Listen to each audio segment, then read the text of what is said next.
जय हिंद friends, welcome to Vashishtha Academy YouTube channel. Last class में हम लोगों ने भारतीय सेना के बारे में थोड़ा सा जानकारी लिए थे, जिसमें हम लोगों ने इंटरनल सिक्योरिटी क्या होती है, एक्सटर्नल सिक्योरिटी क्या होती है, कौन सी फोर्सेस इंटरनल सिक्योरिटी और एक्सटर्नल सिक्योरिटी के लिए काम करती है, उसके क्लासिफिकेशन हम लोगों ने देखा था। आज उसी वीडियो का हम लोग आगे बढ़ते हुए एक नया टॉपिक स्टार्ट कर रहे हैं, इन्वेस्टिगेशन एजेंसीज। मतलब सेकेंड पार्ट है ये उस वीडियो का ही, जिसमें हम इन्वेस्टिगेशन एजेंसीज के बारे में देखेंगे। कौन कौन से different intelligence and investigation agencies हमारे इंडिया में काम करती है, उसके बारे में हम लोग आज चर्चा करेंगे। और इस वीडियो को देखने के पहले आप इसका प्रीवियस वीडियो को जरूर देखें, जिससे आपको थोड़ा सा एनालिसिस समझ में आएगा कि इंटरनल सिक्योरिटी क्या होती है, एक्सटर्नल सिक्योरिटी क्या होती है और आर्म्ड फोर्सेस क्या होती है। इसके बारे में हम लोगों ने जानकारी लिए थे। तो आइए देखते हैं इसके आगे का पार्ट, जिसमें हम लोग पढ़ेंगे इन्वेस्टिगेशन एजेंसीज के बारे में।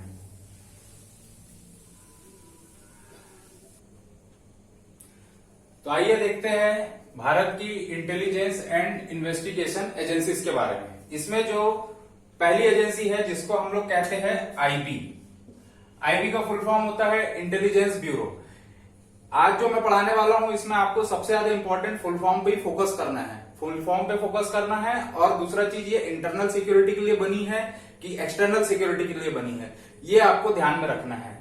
ठीक है। तो इंटेलिजेंस ब्यूरो हमारे देश की सबसे पुरानी खुफिया एजेंसी है, जो कब स्थापित हुई थी, 1887 में। सबसे पुरानी है इंटेलिजेंस ब्यूरो। ठीक है। ये किसके अंडर काम करती है? तो ये काम करती है होम मिनिस्ट्री, मतलब गृह मंत्रालय के अंडर में ये कार्य करती है। और ये बेसिकली जो बनी है, वो देश के इंटरनल सिक्योरिटी को मेंटेन करने के लिए इस संस्था का स्थापना किया गया था। और कैसे इंटरनल सिक्योरिटी, जैसे भारत की कोई भी राष्ट्रीय सिक्योरिटी, नेशनल सिक्योरिटी के लिए जो भी बाधक या अतात्विक तत्व होते हैं, उसको डिकोड करने के लिए। ठीक है। सीक्रेट प्लान, किसी भी जैसे आतंकवादी संगठन हो गए, उनके कुछ सीक्रेट प्लान हमारे देश में चल रहे हैं, तो उसको काउंटर करना, उसके लिए डेटा कलेक्शन करना। ठीक है। कोई फॉरेन एजेंसीज, हमारे इंडिया के बाहर कई ऐसी एजेंसीज है जो हमारे इंडिया में अटैक करना चाहती है, तो उनके लिए मतलब वो हमारे देश में अपना अपना डेटा को सिक्योर करने के लिए और हमारे देश की एजेंसी से डाटा को चोरी करने के लिए, सब निगरानी करने के लिए, ये हमारे पास में इंटेलिजेंस ब्यूरो का काम होता है ना। तो फॉरेन एजेंसी जो हमारे देश पर निगरानी रखती है, उनको भी हमें काउंटर अटैक करना पड़ता है, जिसका काम होता है इंटेलिजेंस ब्यूरो का। चलिए अब नेक्स्ट देखते हैं रॉ। ये नाम बहुत फेमस है, इसके बारे में बहुत सी मूवी बनी है रॉ एजेंट्स के ऊपर, वेब सीरीज में भी रॉ एजेंट्स के बारे में आप लोगों ने सुना होगा, है ना। तो इसका आपको फुल फॉर्म याद रखिएगा, रिसर्च एंड एनालिसिस विंग कहा जाता है। क्या कहते हैं? Research and analysis wing. इसकी स्थापना 1968 में हुई थी, है ना। और ये किस तरीके की एजेंसी है? ये जैसे आईबी इंटरनल सिक्योरिटी देखती है, वैसे रॉ के एजेंट्स क्या करते हैं? फॉरेन इंटेलिजेंस है ये, मींस एक्सटर्नल सिक्योरिटी। रॉ के एजेंट्स आप लोगों ने हमेशा देखा होगा कि अलग अलग विभिन्न प्रकार के देशों में जाके वहां के खुफिया एजेंसी जो होती है और वहां की जो आतंकवादी गतिविधियां होती है, उनका डेटा को कलेक्ट करते हैं, उसको डिकोड करते हैं और किसी प्रकार से हमारे देश पे कोई नुकसान ना हो, इसके लिए कार्यरत रहती है ना।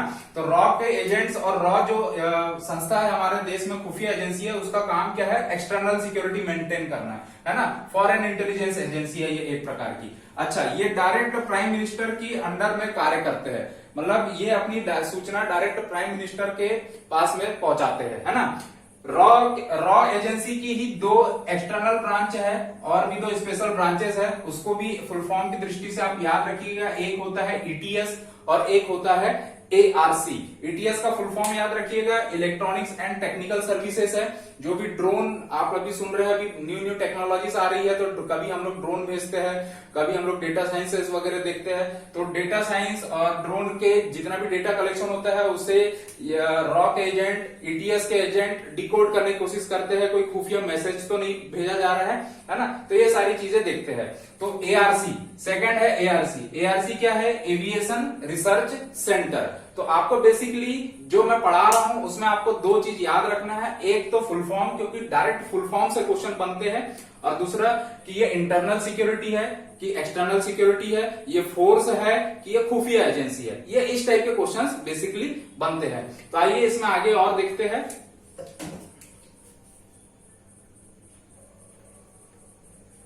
आइए आगे देखते हैं।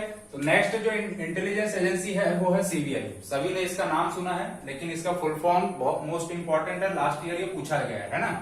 सेंट्रल ब्यूरो ऑफ इन्वेस्टिगेशन, ये एक खुफिया एजेंसी है ना, सीबीआई, जो कि 1941 में बनाया गया था इसको, है ना। ये किसके अंडर काम करता है? ये काम करता है गृह मंत्रालय के अंदर, ठीक है।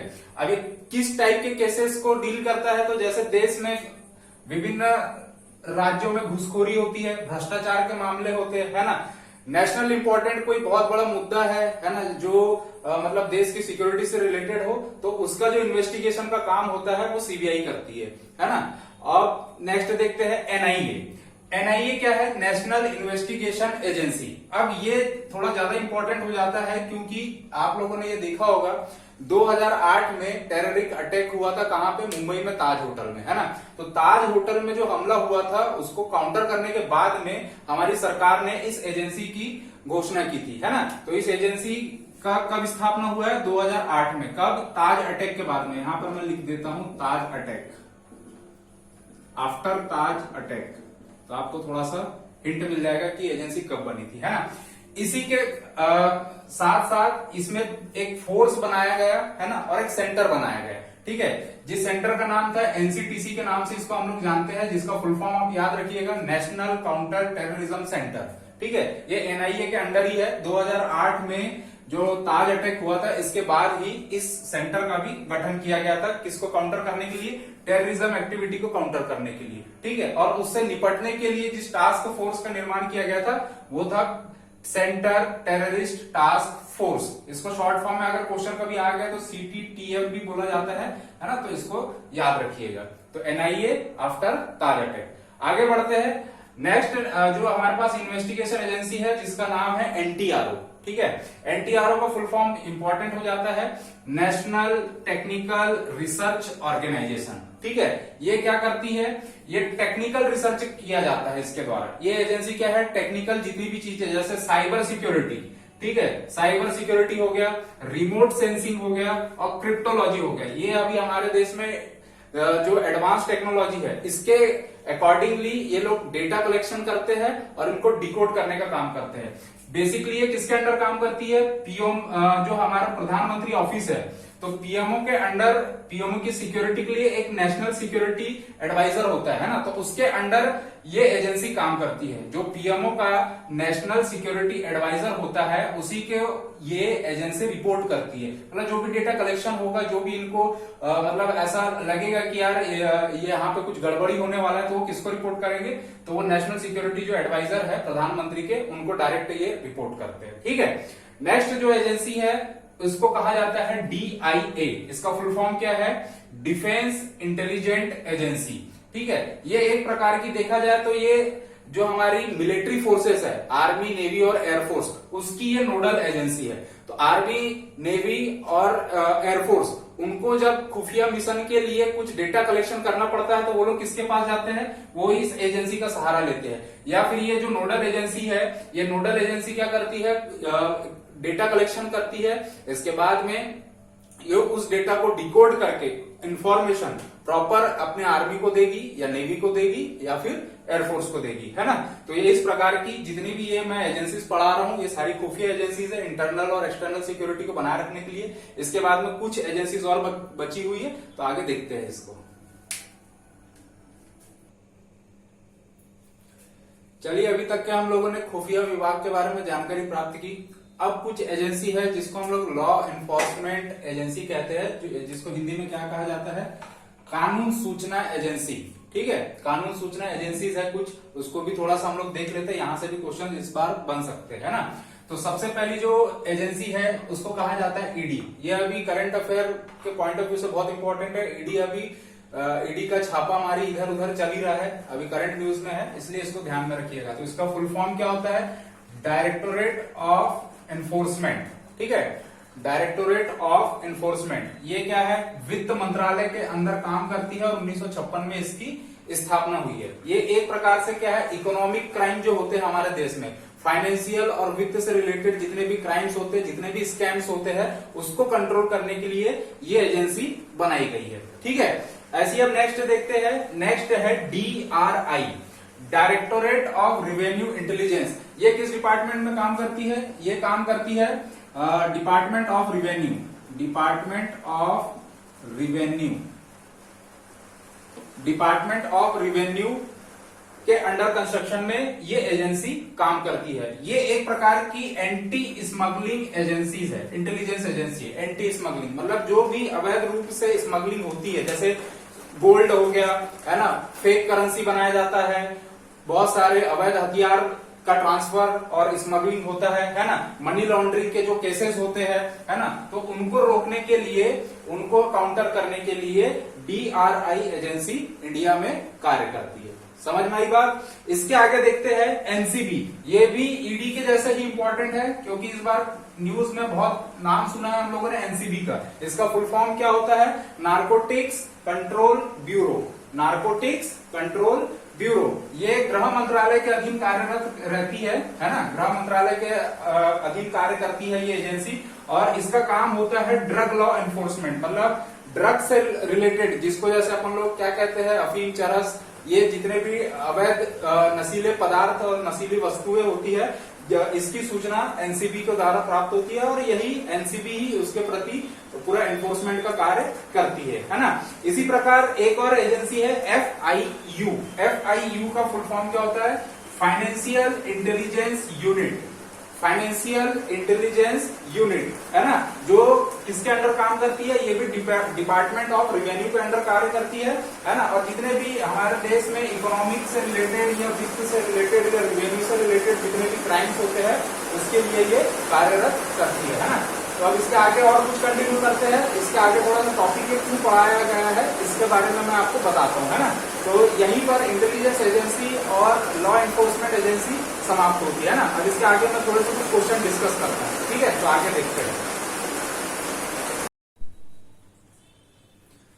तो आइए देखते हैं आज का वीडियो में जो हम लोगों ने पढ़ा है उससे रिलेटेड कौन कौन से क्वेश्चन SI के प्रीवियस ईयर पेपर में पूछे जा चुके हैं, ठीक है। अब देखो यहां से 3 क्वेश्चन आए हैं, है ना। ये 3 क्वेश्चन आने के कारण ही मैंने इस टॉपिक को डिसाइड किया था कि इसको मैं पढ़ाऊंगा अच्छे से, है ना। तो अब देखिए पहला क्वेश्चन देखते हैं। CBI स्टैंड्स फॉर, मतलब सीधा सीधा क्वेश्चन पूछा था CBI का फुल फॉर्म क्या होता है, ठीक है। अब देखिए कैसे कैसे एक एक वर्ड के कारण CBI के में कैसे कैसे ऑप्शन आते, देखिए central bureau of intelligence, central bureau of investment, central bureau of infrastructure और सेंट्रल ब्यूरो ऑफ इन्वेस्टिगेशन। अब अभी आपने वीडियो देखा होगा तो आपको समझ में आ जाएगा कि यहां से ये क्वेश्चन लगाना कितना आसान है, ठीक है। तो इसका आंसर क्या हो जाएगा? Central bureau of investigation. ये इन्वेस्टिगेशन एजेंसी है, ठीक है, अभी पढ़े हम लोगों ने। अब नेक्स्ट क्वेश्चन देखते हैं क्या लिखा है।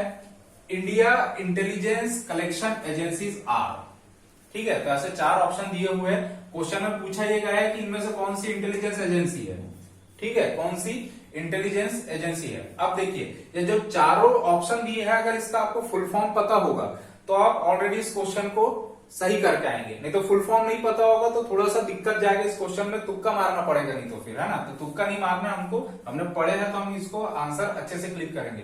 सबसे पहले देखते हैं CBI और NIA। NIA क्या है? नेशनल इन्वेस्टिगेशन एजेंसी है। ये इन्वेस्टिगेशन एजेंसी है NIA, not a intelligence agency, ठीक है। तो NIA जिस ऑप्शन में है वो तो खत्म हो गया, ये 2 ऑप्शन में NIA है, ये खत्म हो गया। दूसरा क्या है? CBI। CBI को भी अगर आप देखेंगे तो अब भी यहाँ पर हम लोगों ने लिखा है कि ये क्या है, ये एक प्रकार की इन्वेस्टिगेशन एजेंसी है, ठीक है। तो इन्वेस्टिगेशन एजेंसी है तो ये ऑप्शन भी क्या हो जाता है आपका? कैंसल आउट हो जाता है। तो फाइनली हमारे पास एक ही आंसर बचता है IB एंड रॉ। और ये दोनों क्या है? IB इंटरनल सिक्योरिटी के लिए इंटेलिजेंस एजेंसी है और रॉ क्या है? फॉरेन या फिर एक्सटर्नल सिक्योरिटी के लिए हमारे देश में इंटेलिजेंस एजेंसी है, ठीक है। तो आज के वीडियो में जो हम लोगों ने पढ़ा, यहां से ये क्वेश्चन आपका बन जाएगा। एक और सीधा फुल फॉर्म से क्वेश्चन आया है, NCTC का फुल फॉर्म पूछ लिया डायरेक्ट, है ना, कि NCTC स्टैंड्स फॉर। तो NCTC का फुल फॉर्म देख लीजिए, क्या ऑप्शन दिया पहले? National conference of transport commissioner, national centre for terrorism control और national care and training centre, national counter terrorism centre. तो अभी हम लोगों ने देखा जब एनआईए की घोषणा की गई थी तो एनआईए के साथ में एक नेशनल काउंटर टेररिज्म सेंटर की स्थापना भी हुई थी, है ना। तो यही है एनसीटीसी का फुल फॉर्म, ठीक है। तो नेशनल काउंटर टेररिज्म सेंटर। तो इसी प्रकार से जो आज का वीडियो था, आज के एक वीडियो से ही ये तीनों क्वेश्चन प्रीवियस ईयर में पूछे गए, है ना। तो ऐसा नहीं है कि इसके पहले जो मैं वीडियो पढ़ाया हूं नेशनल फोर्स का, है ना, हमारी भारतीय सेना के बारे में, उससे भी क्वेश्चन बन सकते हैं, तो उसको भी पढ़ना जरूरी है ना। और ये इस टाइप की इन्वेस्टिगेशन एजेंसीज को कलेक्ट करना, क्योंकि ये डायरेक्ट फॉर्म में किसी किताब में दिया नहीं हुआ है ना, तो इसको कलेक्ट करना, क्या काम करती है, किस मंत्रालय के अंतर्गत ये कार्य करती है, ये चीज हमको बेसिक सी जानकारी पता होनी चाहिए, है ना। तो आई होप आपको ये वीडियो अच्छा लगा होगा और ये 2 वीडियो से आपका ये टॉपिक कंप्लीट हो जाएगा। मुश्किल से आधा घंटा या पौन घंटे का ये वीडियो होगा, जिससे आपके एक टॉपिक अच्छे से क्लियर हो जाएगा, ठीक है।